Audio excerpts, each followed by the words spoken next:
Hello friends, welcome to edit market. I hope आज का दिन बहुत ही अच्छा गया होगा। यस, डेफिनेटली आज का दिन गैप डाउन देखने को मिला। यस, यूएस मार्केट की वजह से, बट जो तेजी देखने को मिली वो कहीं ना कहीं रुपए में तेजी की वजह से इसने कहीं ना कहीं बाजार को एक अच्छा खासा फेवर दिया। बाजार में एक अच्छी खासी तेजी देखने को मिली।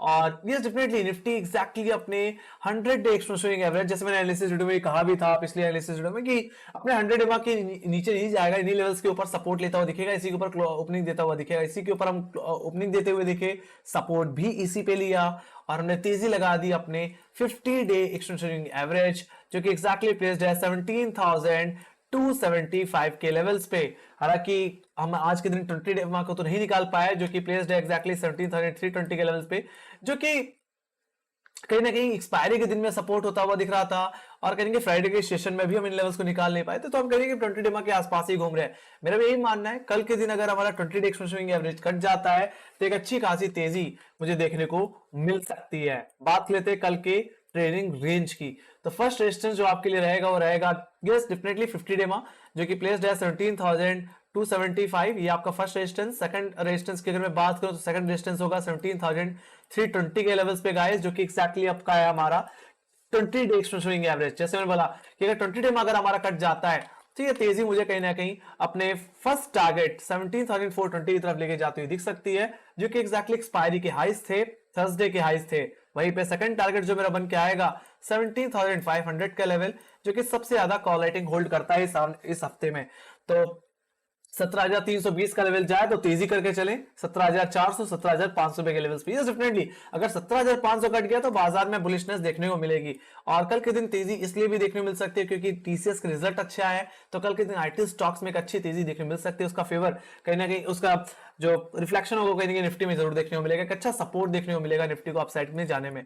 और राइट, वही बात करूं डाउन साइड की, जो सपोर्ट की अगर मैं बात करूं तो फर्स्ट सपोर्ट रहेगा कहीं ना कहीं 17,190 के लेवल्स पे। तो वहीं पे सेकंड सपोर्ट, सेकंड बेस जो रहेगा वो 17,140 के लेवल्स पे रहेगा। ये आपके लिए दो बेस जोन है। ये डेफिनेटली अगर आपका 17,190 या मैं बोलूं ऑप्शन चिन्ह के हिसाब से 17,200 का लेवल, 17,200 का लेवल, अगर ये पुट राइटर का एरिया इमीडिएट बेसिस पे, तो अगर ये लेवल अगर टूट जाता है तो सेकंड बेस 17,140 है, और ये अगर टूटा तो हम दोबारा अपने 100 डेमा को अप्रोच जरूर करेंगे। बट हाँ, अगर इस बार हमने अगर अपने 100 डेमा को अप्रोच किया, मतलब आज के जो लोज थे 17,070 के लेवल्स को अगर अप्रोच करते हैं तो इसके टूटने के चांसेस भी रहेंगे। और ये गिरावट कहीं ना कहीं मुझे अपने गैप को पूरी तरह सेटल आउट करती दिखेगी। ये डेफिनेटली गैप अभी भी पेंडिंग है, ये बात माननी पड़ेगी, जो कि ऑलमोस्ट 237 पॉइंट्स का है, मतलब मान के चलो 240 पॉइंट का। और लाइट फिल करने के चक्कर में कहीं ना कहीं 17,000 के लेवल्स और 16,880 के लेवल्स मुझे देखने को मिल सकते हैं। इस चीज पे और जान डालने के लिए जो ट्रेंड लाइन मैंने बना रखी है, इसका रेफरेंस मैंने ले रखा है कहीं ना कहीं आपके, यस डेफिनेटली 30 सितंबर के लोज थे और कहीं ना कहीं आपके जो 3 अक्टूबर के लोज थे वो, और आज के दिन भी जो हमने सपोर्ट लिया वो इस ट्रेंड लाइन पे ही लिया है गाइस। तो मेरे लिए कल के दिन ये भी ये राइजिंग ट्रेंड लाइन मेरे लिए सपोर्ट की तरह ही काम करेगी, इससे कम नहीं होगी। ठीक है, तो मतलब अगर 17,200 जो पोट्रेटर एरिया जो कि इमीडिएट सपोर्ट रहेगा, अगर ये टूट जाए तो आपका जो 17,140 का लेवल है, जो कि सेकंड बेस जोन है, उसके क्रॉसओवर पे आ रहा है। तो अगर ये लेवल अगर टूट जाता है तो डबल कंफर्मेशन मिलेगा to play for the target of 100 exponential average, जो कि एक्जैक्टली है 17,070 के लेवल्स पे। ये आपका पहला टारगेट रहेगा। सेकंड टारगेट जो बन के आएगा वो इटसेल्फ 17,000 का लेवल रहेगा, जो कि वीकली बेसिस में सबसे बड़ा पोट्रेटर का एरिया है। बाकी सेकंड जो थर्ड टारगेट रहेगा वो रहेगा 16,880 के लेवल्स पे गाइस। ऑलराइट, तो तीनों टारगेट्स आपको बता दिए किसके टूटने में क्या होगा। ऑलराइट, तो दायरा जो कल का जो ओपनिंग की जो रेंज रहने वाली है गाइस, वो कहने की रहने वाली है 17,300 से लेकर के 17,200 की। ऑलराइट, मैं कल के दिन एक फ्लैट ओपनिंग एक्सपेक्टेशन रख रहा हूं, जिस तरह से डाउ जोन्स जिस तरह से नैस्डैक की कमजोरी में ट्रेड कर रहा है, बट एसजीएक्स निफ्टी जिस तरह से 17,200 रुपए के लेवल्स को ही होल्ड कर रहा है, उस बेसिस पे मेरा ये भी मानना है कि कल के दिन एक फ्लैट ओपनिंग देखने मिल सकती है और तेजी कहने की आईटी सेक्टर्स लाते हुए कल के दिन दिख सकते हैं गाइस। आपको तेजी तभी करनी है जब आपका 17,320 का लेवल निकल जाए, हमारा 20 डे निकल जाए। बिकवाली तभी करनी है जब आपका 17,200 और ये राइजिंग ट्रेंड लाइन टूट जाए। Alright, let's go to bank Nifty. Bank Nifty में चल लेते हैं, बैंक निफ्टी को भी देख लेते हैं। बैंक निफ्टी में भी बहुत ही अच्छा रोलर कोस्टर मूवमेंट रहा, कहीं ना कहीं एक गैप डाउन तो देखने को मिला ही मिला, बट उसके बाद तेजी भी देखने को मिली उतनी उसी बराबर की। और एक्जैक्टली हम जहां से रिजेक्ट होते हुए दिखे वो एक्जैक्टली बैंक निफ्टी का 20 डे एक्सपेंशन दोनों ही नीचे हैं। निफ्टी भी अपने 17,300 के नीचे है, वैसे ही बैंक निफ्टी भी अपने 39,300 के नीचे है। ऑलराइट, मतलब अपने 20 डे मार्क के नीचे। ऑलराइट, सो जब तक इसके नीचे है तब तक आप कोई भी जल्दबाजी में लॉन्ग ना करें कल के दिन। तो कल को मैं यही कहूंगा कि आप 20 डेमा के ऊपर निकल जाने का वेट करें। देखो हमने एग्जैक्टली थर्सडे के दिन एक्सपायरी में भी इन्हीं लेवल्स को सपोर्ट लिया था और फ्राइडे के सेशन में इन्हीं लेवल्स का रेजिस्टेंस लिया था, इन्हीं के नीचे हमने क्लोजिंग दी थी और आज के दिन भी इन्हीं लेवल्स पे हम रजिस्ट हुए हैं। तो यही लेवल मेरे लिए कल के दिन रेजिस्टेंस की तरह काम करने वाला है। बात लेते हैं कल के ट्रेडिंग सेशन के दायरे की। तो मेरे लिए फर्स्ट रेजिस्टेंस जो रहेगा वो रहेगा 39,160 का level, first resistance. Second resistance yes definitely आपका 20 डेमा जो कि प्लेस्ड है एग्जैक्टली 39,250 के लेवल्स पे, जो कि एग्जैक्टली हाई भी है हमारा आज के अक्टूबर का, सॉरी आज के हाईस का। So that will be your resistance. सो मेरा ये मानना है कि 39,160 का लेवल 39,300 का लेवल कट जाए तो तेजी करके जाए, और ये तेजी आपको कहने की 39,500 जो कि नेक्स्ट कॉल लेटर का एरिया है, साथ ही साथ 39,600 टेक्निकली जो कि एग्जैक्टली हमारे 6 अक्टूबर के आइज है, that will be your first target. And second target will be your 40,000 level जो कि इस हफ्ते का सबसे बड़ा रेजिस्टेंस है। ऑलराइट, तो अगर 39,300 रुपए के लेवल्स गए, 39,300 का लेवल गया, तो ये तेजी मुझे 39,600, 39,900 या मैं बोलूं 40,000 की तरफ लेके जाता हुआ दिख सकता है। वहीं पे अगर मैं डाउनसाइड की बात करूं तो 38,700 will be your first base zone. Second जो बेस जोन रहेगा वो एग्जैक्टली आपका रहेगा कहीं ना कहीं 38,500 का। 38,700 इन द सेंस जो आपका 50 डे एक्सपेंसिंग एवरेज आता है उसके बेसिस पे आपके लिए फर्स्ट बेस की तरह काम करेगा। बाकी सेकंड बेस 38,500 का लेवल जो कि कहीं ना कहीं पुट राइटर का एरिया है इमीडिएट बेसिस पे, जो कि एक सपोर्ट की तरह कल के दिन काम करने वाला है। तो कहने मतलब यही है कि अगर आपका 38,700 38,500 का लेवल टूट जाए तो मंदी करके चलें, बिकवाली करके चलें और इसको प्ले करें कहीं ना कहीं in the sense of gap filling. जो हमने 600 पॉइंट की गैप पेंडिंग रखी है उसी को फिल करते दिखेंगे। हालांकि जो हमने ओपनिंग आज के दिन निफ्टी बैंक निफ्टी में दिखाई वो एक्जैक्टली 4 अक्टूबर के लोज से ही दिखाई है, वहीं से हमने तेजी दिखाई है। ऑलराइट, तो अभी भी हमारे गैप्स पेंडिंग पड़े हैं। तो अगर आपको ये गैप प्ले करने हैं तो आपको अपने इंट्राडे लोस के नीचे आना पड़ेगा, मतलब 38,500 के नीचे, मतलब अपने पुट राइटर के एरिया के नीचे आना होगा।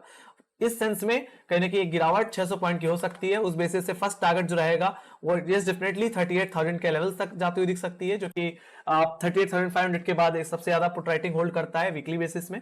बाकी सेकंड जो टारगेट बन के आएगा वो कहने की 37,415 का लेवल, जो कि एक्जैक्टली हमारे 30 सितंबर के लोस थे गाइस। और यस डेफिनेटली यहाँ पे हमारा इसी के आसपास हमारा 100 एमआ भी आता है। ओके, सो सीधे सीधे बोलूं तो 38,500 का लेवल जाए तो अपने 100 एमआ को अप्रोच कर सकते हैं गाइस। ऑलराइट, 100 एमआ कहां पे है? 37,800 के लेवल्स पे। ओके, आई होप समझ में आ गया होगा। Alright, so let's go to option chain में चल लेते हैं। शुरुआत करना चाहूंगा सबसे पहले निफ्टी की। तो निफ्टी में एग्जैक्टली जैसे मैंने बताया कि इमीडिएट जो सपोर्ट देखने को मिल रहा है, इमीडिएट पुट राइटिंग जो देखने को मिल रही है वो 17,200 के लेवल्स पे देखने को मिल रही है पुट साइड पे, जहां पे 14,40,000 का वाई देखने को मिल रहा है। वहीं पे 17,100 17,000 में अच्छी खासी वाई जनरेट हुई है, अच्छी खासी पुट राइटिंग हुई है, एक अच्छा बेस की तरह काम करेगा।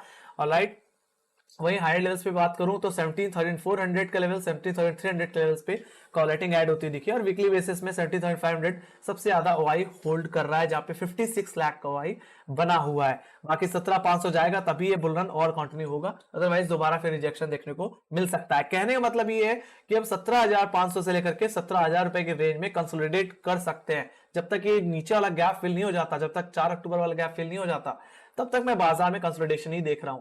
ऑलराइट, और गैप फिलिंग के सेंस में अगर नीचे आया, गैप फिल हुआ तो गिरावट भी बढ़ सकती है अगर हम 200 एमआ तोड़ दें, 16,880 का लेवल तोड़ दें। बाकी कल की जो इंटर रहने वाली है वो 17,300 से लेकर के 17,500 रहेगी। आइदर साइड लेवल टूटने पे ट्रेड बना सकते हैं। Let's go to bank Nifty guys. Bank Nifty अगर मैं बात करूं तो 39,000 का लेवल आपके लिए इमीडिएट एक तरह से पुट राइटर का एरिया बन गया है, कहीं इमीडिएट सपोर्ट की तरह भी काम कर रहा है। तो अगर हम 39,000 के ऊपर खुलते हैं और सपोर्ट लेते हैं और 39,300 के ऊपर निकल जाते हैं, जो कि एक्जैक्टली 20 डे में है, तो we will see some upside. Okay, तो 39,000 के लेवल्स पे आप देख भी सकते हो कुछ फ्रेश पुट राइटिंग ऐड होती दिखी है, जो कि 19,80,000 के बराबर है। Let's go to next put write area तो 38,500 का लेवल जो कि 20,65,000 को हाई होल्ड करता है, यही कल के इंट्राडे में सबसे बड़ा सपोर्ट रहने वाला है।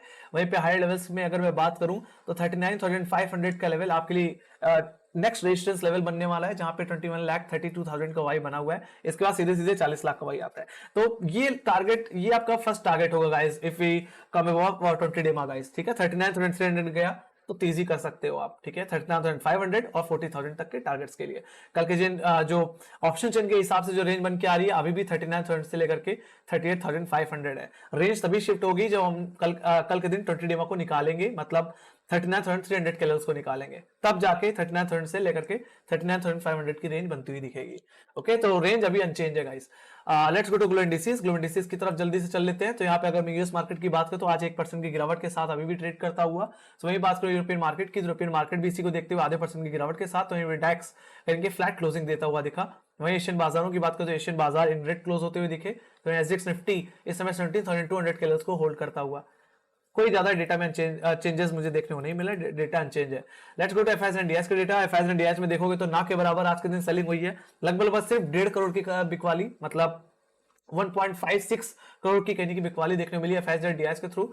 अगर एफआईएस का कंट्रीब्यूशन देखो तो इन्होंने कहने की 2,139 करोड़ की बिकवाली की है, तो वहीं उन्हीं के डिफेंस में डीआईएस ने कहने की 2,137 करोड़ की खरीदारी कर डाली। तो कहीं ना कहीं दोनों ने बराबर बाइंग सेलिंग की है और बाजार इसीलिए कहने की फ्लैट क्लोजिंग देता हुआ दिखा। कोई खास ज्यादा हमें हाई लेवल्स पे क्लोज होता हुआ नहीं दिखा, ऊपरी लेवल से थोड़ा ठंडा होकर के बाजार बंद हुआ। ऑलराइट, सो कोई भी ज्यादा चेंजेस देखने को नहीं मिले। लेट्स सी 70, क्योंकि हम 20 डेमा के आसपास हैं, तो यस इट्स मिड लेवल। तो if we come above 17,300 20 levels, if we come about to 20 DEMA, yes, definitely we can continue or positive upside. Okay, so ये बात हो गई इसकी।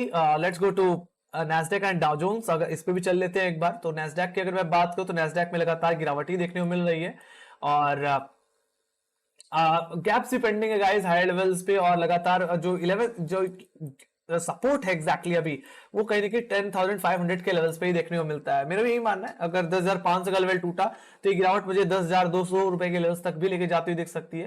ये 10,200 का लेवल जो कि एग्जैक्टली मैंने जिसका रेफरेंस ले रखा है वो हमारे कहने के प्रीवियस लोज हैं। अगर मैं डेली बेसिस में अगर आपको लेके चलूं तो हमारे ये जो लोज देखने को मिलते हैं वो कहीं ना कहीं हमारे 2020 के मतलब 20 जुलाई के लोज हैं गाइस, ऑलराइट। और ये लोज अभी तक हिट नहीं हुए हैं। हमने जो रिसेंटली जो हमने जून में भी जो हमने लोज बनाए थे कहने की 15 जून में, वो कहने की 10,500 रुपए के आसपास ही बनाए। तो आप समझ जाओ कि अगर 10,500 का लेवल टूट गया तो कमजोरी बढ़ेगी। ये कहने के हमारे बाजार के लिए एक प्रेशर वाली बात हो सकती है guys, alright. So let's see.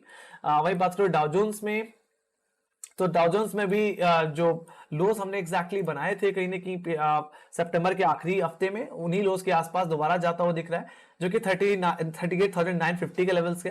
तो यहाँ पे जो इमीडिएट सपोर्ट बन के आ रहा है वो है 29,000 का लेवल, ऑलराइट। अगर ये टूटा तो हम दोबारा अपने प्रीवियस लोज पे आते हुए दिखेंगे, 30 सितंबर के लोज के आते हुए दिखेंगे, मतलब 28,800 रुपए के आसपास, 28,700 रुपए के आसपास आते हुए वापस दिखेंगे, ऑलराइट। तो कमजोरी बढ़ेगी और अगर ये कमजोरी बढ़ती है तो इसका प्रेशर हमें अपने बाजार में भी देखने को मिलेगा। हालांकि टीसीएस आईटी सेक्टर्स में रिजल्ट आ रहे हैं तो उस पे बेसिस पे कहने के में थोड़ी रिलीफ देखने को मिल सकती है, ऑलराइट। सो इसी के साथ guys thank you much for watching. Make sure guys like subscribe जरूर दबा देना, और टेलीग्राम चैनल लिंक ज्वाइन के लिंक डिस्क्रिप्शन बॉक्स में।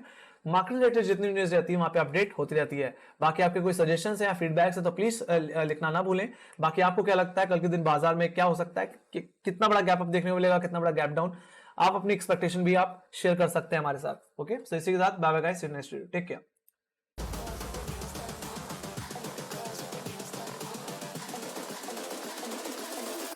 Girls with their nails done now.